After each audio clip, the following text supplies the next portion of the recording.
день, дорогие участники открытого республиканского мемориала единоборств в памяти Героя Советского Союза, уроженца села Выльгард Николая Оплеснина. Добрый день, уважаемые гости нашего мероприятия. Сегодня мы собрались в этом значимом для нашего села месте для того, чтобы почтить память участника Великой Отечественной войны, Героя Советского Союза Николая Васильевича Оплеснина. Находимся мы возле мемориальной доски Николая Васильевича и можем видеть его портрет. Все прекрасно знаем, да? Ну что, тогда о подвиге мы поговорим, наверное, за чашкой чая, да? Так? И, может, Руслан Валерьевич что-то скажет? Я хотела предоставить слово Галине Аркадьевне. Я не знаю. В двух словах. Давайте, Галина Аркадьевна. Не скажешь о нем. Давайте здесь, там очень жарко, давайте здесь пообщаемся. Для того, чтобы мы узнали, кто же такой Николай Оплеснин и за какие заслуги ему присвоено звание Героя Советского Союза, мы предоставляем слово председателю Сыктывдинского районного совета Полиной Галине Аркадьевне. Николай Васильевич Оплеснин – это герой Советского Союза.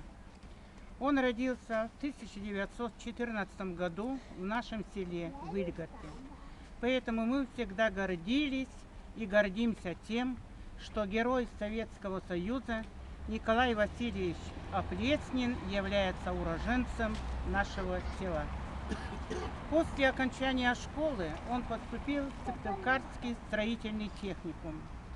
Потом этот техникум был переименован в сельскохозяйственный техникум, а сейчас это КОМИ, агропромышленный техникум, находится в нашем селе. Все вы знаете. Николай Оплеснин учился очень хорошо. По окончании техникума он получил диплом с отличием. Но он не только хорошо учился, он всегда совмещал учебу со спортом. И спорт в его жизни играл очень большую роль. Каждое утро он занимался гимнастикой, обливался ледяной водой. Зимой были лыжные тренировки, а летом плавание. Николай Оплеснин был прекрасным лыжником. Он участвовал во всех лыжных соревнованиях не только в нашей республике, но и далеко за ее пределами, и всегда завоевывал призовые места.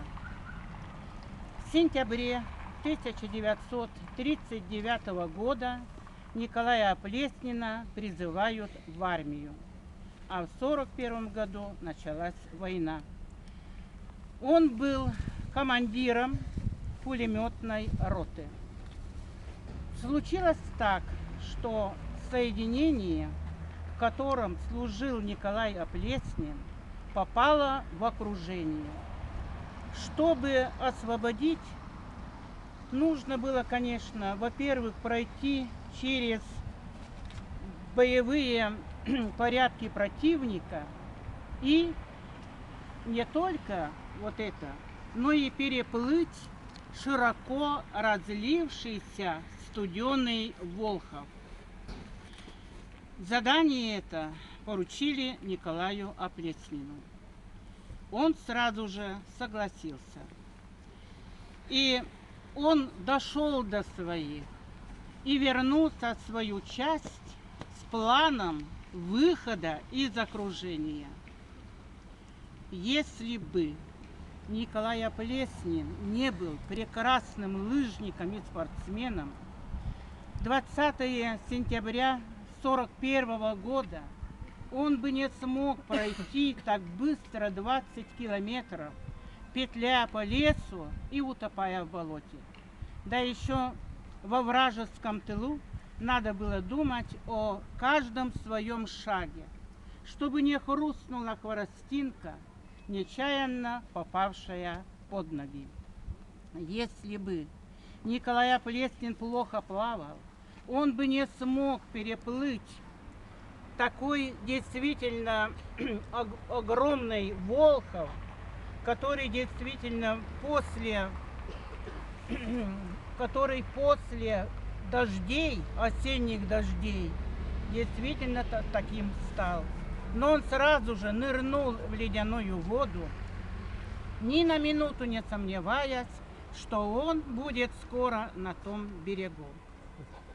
И вот 27 декабря 1941 года Президиумом Верховного Совета СССР Николаю Васильевичу Оплеснину было присвоено звание Героя Советского Союза.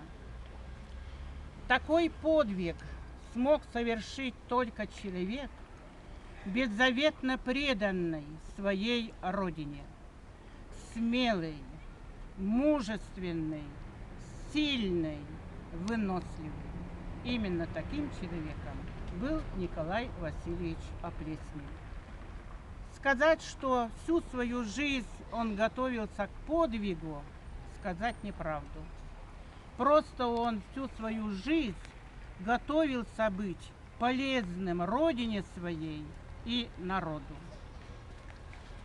18 марта 1942 году Николай Васильевич Оплеснин погиб в неравном бою в районе города Чудово. В Центральном парке возвышается памятник Николаю Оплеснину. Народ помнит героя. Мы тоже помним. Именем Оплеснина названы улицы, школы. Я хочу привести пример. Когда в Вильгарте была одна школа, и пионерская дружина носила имя Оплеснина, мы тогда проводили очень большую работу. Я говорю, мы проводили, потому что я тогда работала в школе и в основном руководила этим делом. Вот. Мы проводили дружинные сборы, посвященные Оплеснину. Собирали материал о нем, приглашали родных и близких. И вот я только приведу один пример. Пригласили мы на встречу с учащимися жену Николая Васильевича Оплеснина, Надежду Николаевну. Выстроились все в спортзале, это было более 1500 учеников. Была гробовая тишина. Все ждали, когда откроется дверь. И, наконец-то, дверь открылась. Зашла женщина в черном платье, прихрамывая. И от мысли такой, что она была когда-то самым родным, близким человеком Николая Оплеснина, мурашки пробегали, наверное, у всех по коже, и на глазах выступили слезы. Вот. Но теперь, конечно, давно жена умерла. У них была одна дочь, Вика, и Вика уже умерла. Но остались живые. Это муж Вики, зять Николая Васильевича Оплеснина, и два внука. Зять, он живет то на юге, то здесь. То уезжает, то приезжает. Ну а два внука, они живут в городе. Когда проходит, например, в музее очень большое какое-то мероприятие, посвященное Оплеснину, всегда их приглашают. Я приведу один пример. Нашли вдруг книгу об Оплеснине, написанную на коми языке. И вот надо было, конечно, перевести сразу на русский язык. На русский язык перевел журналист, значит, переводчик Александр Ульянов.